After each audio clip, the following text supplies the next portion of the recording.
Selamat malam. Selamat malam. Perkenalkan, nama lengkap saya Freedom Tuskianino Bai. Biasa disapa Nacon.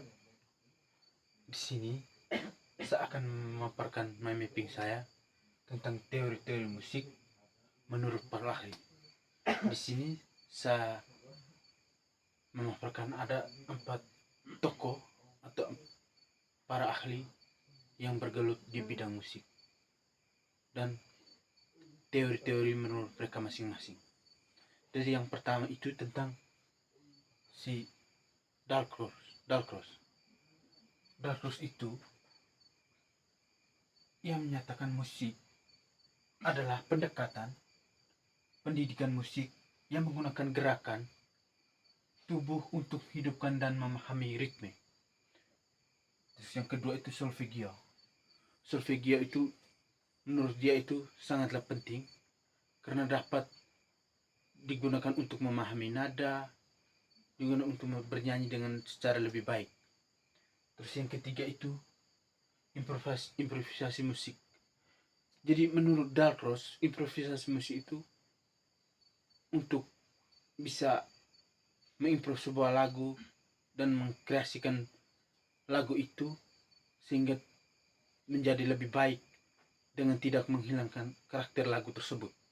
Terus yang keempat, mengintegrasikan musik, gerak, dan emosi. Jadi menurut Dalcroze itu, musik itu berhubungan dengan gerak, emosi, gerak dan emosi. Menurut dia itu musik itu tidak hanya sebatas kita bernyanyi, tapi harus membutuhkan gerak dan rasa yang digunakan, yang dituangkan dalam musik tersebut. Terus yang kelima itu belajar musik secara holistik.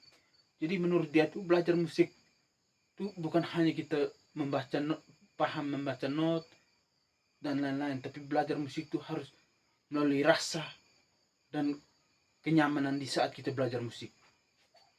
Jadi pada intinya teorinya Dalcroze ini, ia percaya bahwa musik harus dipelajari melalui gerak tubuh, bukan hanya membaca not atau mempelajari teori-teorinya. Terus yang kedua itu Orff. Dalam teorinya, yang saya ada mengambil ada 6 aspek yang dipelajari. Yang pertama itu belajar musik melalui permainan atau learning playing. Jadi menurut dia itu belajar musik itu harus menyenangkan, harus melalui permainan-permainan yang sekiranya bisa menjadi tolak ukur dalam belajar musik. Terus yang kedua itu konsep musik elemen sederhana, alami, dan ritmis. Jadi menurut Orff, konsep musik itu biar tidak terlalu dinamis atau secara luas, tetapi secara sederhana pun bisa dilakukan oleh setiap anak.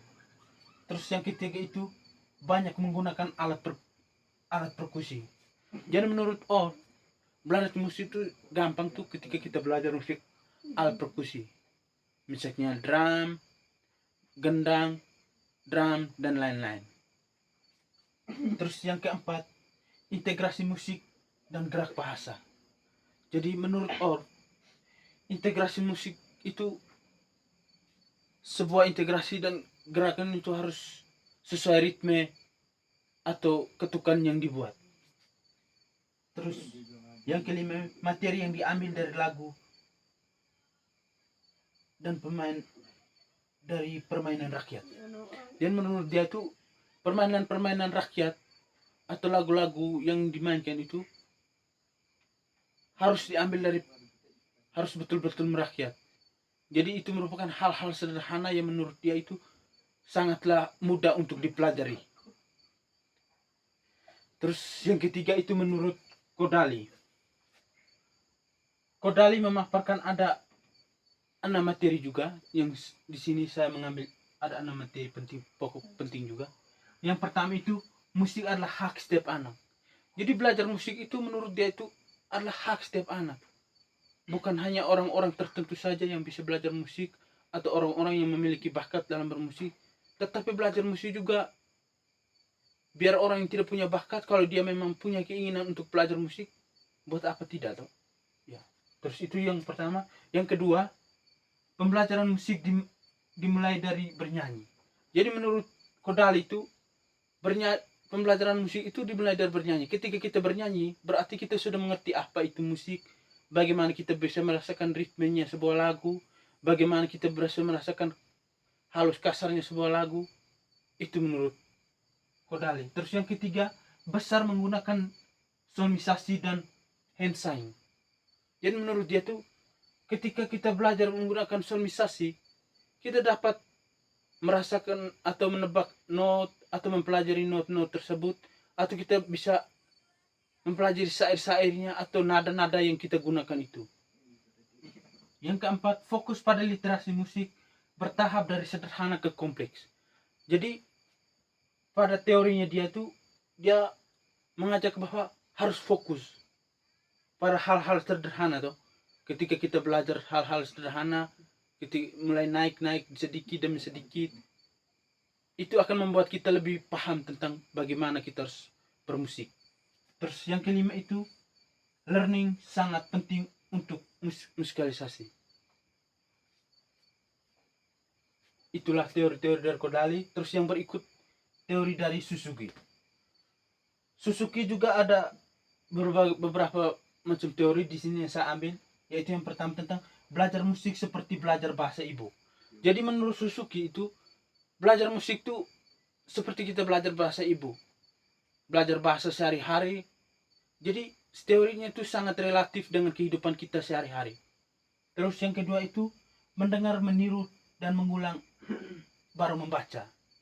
Jadi menurut dia itu, ketika kita bermusik, kita harus mendengar terlebih dahulu, mendengar apa yang dibunyikan oleh musik. Setelah kita mendengar, kita sudah bisa meniru, oh bahwa ini musik ini dia nadanya larinya ke sini.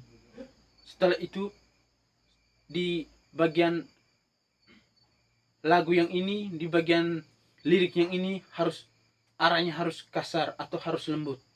Terus setelah itu membaca.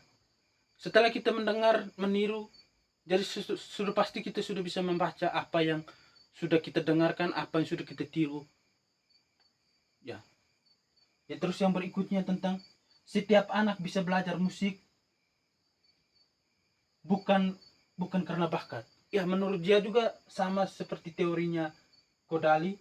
Setiap anak juga harus bisa belajar musik. Jadi bukan hanya karena orang-orang yang berbakat, yang punya talenta di musik, bukan berarti cuma dia yang bisa belajar musik, tapi menurut Suzuki juga setiap anak juga harus bisa belajar musik.